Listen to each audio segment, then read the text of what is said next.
Hello दोस्तों, welcome to the passbook classes. आज हम लोग बात करेंगे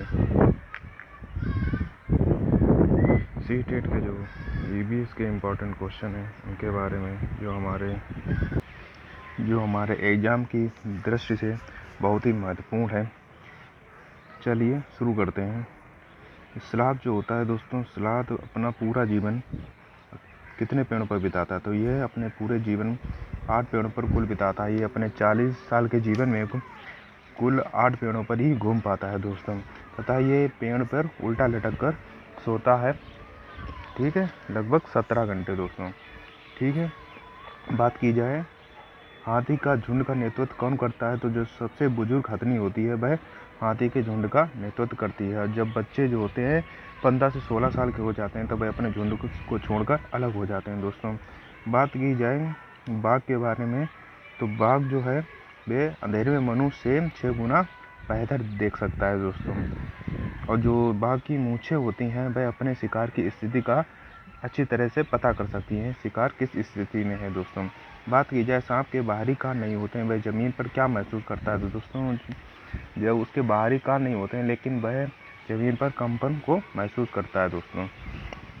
बात की जाए कालबेलिया क्या है? तो कालबेलिया जो है वह राजस्थान की एक सपेरा जाति है और उसका जो नृत्य है वह दोस्तों कालबेलिया है। ठीक है, बात की जाए रेशम के कीड़े की, तो रेशम का जो कीड़ा अपनी मादा को कैसे ढूंढता है? तो वह उसकी गंध से कई किलोमीटर दूर से ही उसको पहचान लेता है दोस्तों। बात की जाए नेपथीन सतत घटपर्णी पौधा है, वह भारत में कहाँ पाया जाता है? वह दोस्तों पाया जाता है मेघालय में दोस्तों। बात की जाए रेगिस्तानी ओक, तो रेगिस्तानी ओक जो है वह ऑस्ट्रेलिया में पाया जाता है। इसकी जड़ें होती बहुत गहरी होती हैं तथा इसके जो तने में पानी संचित होता था, इकट्ठा होता रहता है। खेजड़ी का पेड़, तो खेजड़ी का पेड़ ये कहाँ? राजस्थान के खेजड़ी गांव में पाए जाते हैं दोस्तों, तथा इनकी जो फलियों से इस लकड़ी में कीड़ा नहीं लगता, उसकी फलियों से सब्जी बनाई जाती है दोस्तों। बात की जाए मधुबनी पेंटिंग, तो मधुबनी पेंटिंग में किन रंगों का प्रयोग होता है? तो इसमें चावल के पाउडर और प्राकृतिक रंग जो हैं उनका उपयोग किया जाता है, जैसे हल्दी हुआ और भी जो फूलों के रंग होते हैं उनसे मधुबनी पेंटिंग की जाती है दोस्तों। बात की जाए लिंगहू फेन क्या है? तो लिंगहू फेन कहाँ का पकवान है? तो ये हांगकांग का पकवान है। इसमें दोस्तों सांप के मांस से डिश बनाई जाती है दोस्तों। ये हांगकांग का प्रसिद्ध पकवान है दोस्तों। बात की जाए टेपिकोआ कहाँ खाया जाता है? तो ये करी जाता है दोस्तों और ये ज़मीन के नीचे उगता है। ठीक है दोस्तों, बात की जाए ब्रेल लिपि, तो कितने बिंदुओं पर आधारित होती है? तो ब्रेल लिपि की जो खोज थी वे लुईस ब्रेल ने की थी। ये 6 बिंदुओं पर आधारित होती है दोस्तों। बात की जाए मलेरिया की दवा किस पेड़ की छाल से बनती है? तो मलेरिया की जो दवा है दोस्तों वह सिंकोना पेड़ की छाल से बनती है दोस्तों। एनीमिया किसकी कमी से होता है? तो एनीमिया जो है दोस्तों हीमोग्लोबिन तथा आयरन की कमी से हो जाता है दोस्तों। मिड डे मील योजना कब शुरू हुई? तो मिड डे मील योजना जो है 2001 में सुप्रीम कोर्ट के आदेश से शुरू हुई थी दोस्तों। असम में घर ज़मीन से कितने ऊंचे बनते हैं दोस्तों? तो असम के जो घर होते हैं ज़मीन से 10 से 12 फीट की ऊंचाई पर बनते हैं तथा ये बांस के खंभों पर बनते हैं, क्योंकि असम में जो होती है वर्षा के कारण पानी का जल भराव हो जाता है। इसके कारण वहाँ के घर जो होते हैं ज़मीन से 10-12 फीट की ऊंचाई पर बनते हैं दोस्तों।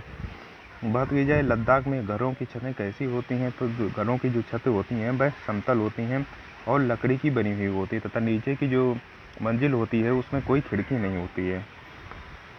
झूम खेती किस राज्य में की जाती है दोस्तों? झूम खेती जो है मिजोरम राज्य में की जाती है दोस्तों। इसमें क्या होता है, जो घास तथा छोटे मोटे पेड़ पौधे होते हैं उन्हें जलाकर राख के रूप में उसका खाद बना के उसमें फैला देते हैं खेत में तथा उस जगह पर खेती कर लेते हैं। तो खेती करने के बाद उसे कुछ समय के लिए फिर वैसा ही छोड़ दिया जाता है दोस्तों। बात की जाए चेराव नृत्य कहाँ है? तो चेराव नृत्य जो है वह मिजोरम में होता है दोस्तों, जहाँ पर झूम खेती होती है। ठीक है, बात की जाए कुडुक कहाँ के लोगों की भाषा है? तो कुडुक जो है दोस्तों झारखंड के लोगों की भाषा है। तो तथा तोरांग का कुडुक भाषा में क्या अर्थ है दोस्तों? तो ये झारखंड के भाषा है तथा तोरांग का मतलब है जंगल दोस्तों। बात की जाए पश्मीना ऊन किस जानवर से प्राप्त होती है दोस्तों? पश्मीना जो ऊन है वह पहाड़ी बकरियों से प्राप्त होती है दोस्तों। रोनाल्ड रॉस को नोबेल पुरस्कार किस खोज के लिए मिला था दोस्तों? रोनाल्ड रॉस को जो नोबेल पुरस्कार में मिला था वह मलेरिया मच्छर से फैलता था, इसकी उन्होंने खोज की थी दोस्तों। तथा मलेरिया कौन से मच्छर से फैलता है ये आप हमें कमेंट में बताइएगा। अल ब्रूनी किस देश से भारत आया था? तो वह उज्बेकिस्तान से भारत आया था अल ब्रूनी। बात की जाए मानचित्र और सामान्य ज्ञान से रिलेटेड क्वेश्चन के बारे में। अरब सागर के किनारे कौन से राज्य हैं? तो दोस्तों अरब सागर के किनारे गुजरात, महाराष्ट्र, गोवा, कर्नाटक और केरल, ये राज्य जो है अरब सागर के किनारे पे बसे हुए हैं दोस्तों। बात की जाए बंगाल की खाड़ी के किनारे कौन से राज्य हैं? तो वह है तमिलनाडु, आंध्र प्रदेश, उड़ीसा तथा पश्चिम बंगाल दोस्तों। बिहार के सापेक्ष दिल्ली की दशा क्या है? तो दोस्तों दिल्ली की जो दिशा है वह है उत्तर पश्चिम। ये दोस्तों रिपीटेड क्वेश्चन है, इसे आप नोट डाउन कर लीजिएगा। कौन सा पक्षी अपनी गर्दन झटके से आगे पीछे करता है? दोस्तों तो मैना जो पक्षी है वह अपनी गर्दन को झटके से आगे पीछे करता है। तथा कौन सा पक्षी अपनी गर्दन काफ़ी हद तक पीछे घुमा सकता है? तो उल्लू ऐसा पक्षी है जो अपनी गर्दन को काफ़ी हद तक पीछे घुमा लेता है दोस्तों। कर्क रेखा भारत के कितने राज्यों से गुजरती है? तो कर्क रेखा जो है वह भारत के कुल 8 राज्यों से होकर गुजरती है दोस्तों। चिल्का झील किस राज्य में है? तो दोस्तों चिल्का झील जो है वह उड़ीसा राज्य में है। जिम कॉर्बेट नेशनल पार्क कहाँ पर है? तो दोस्तों जिम कॉर्बेट जो नेशनल पार्क है वह उत्तराखंड में स्थित है दोस्तों। शांत घाटी अर्थात साइलेंट वैली है वह कहाँ स्थित है? तो दोस्तों वह स्थित है केरल में। बल्लम क्या है? दोस्तों बल्लम जो है केरल में चलने वाली छोटी सी नाव है दोस्तों, उसको बल्लम बोलते हैं। तथा जो बड़ी नाव होती है उसे केरल में उसको फेरी बोला जाता है दोस्तों। बात की जाए ईबीएस की मुख्य थीम कितनी है? तो दोस्तों ईबीएस की जो मुख्य थीम है वह है 6। ईबीएस में एकीकृत दृष्टिकोण का क्या अर्थ है? अर्थात जो एकीकृत दृष्टिकोण है उसमें विज्ञान, सामाजिक विज्ञान और पर्यावरण को एक साथ पढ़ाना है दोस्तों। प्राथमिक स्तर पर ईबीएस का मुख्य उद्देश्य क्या है? तो उसको प्राथमिक स्तर पर जो है जो ईबीएस का मुख्य उद्देश्य है वह बाहरी दुनिया से जोड़ना बच्चे को। पोर्टफोलियो क्या है? तो दोस्तों पोर्टफोलियो जो है बच्चे के काम का क्रमिक संग्रह है, अर्थात बच्चे का जो पोर्टफोलियो उसने किस तरह से अपना विकास किया, तो हर शिक्षक को बच्चे का पोर्टफोलियो अलग अलग बनाना चाहिए दोस्तों।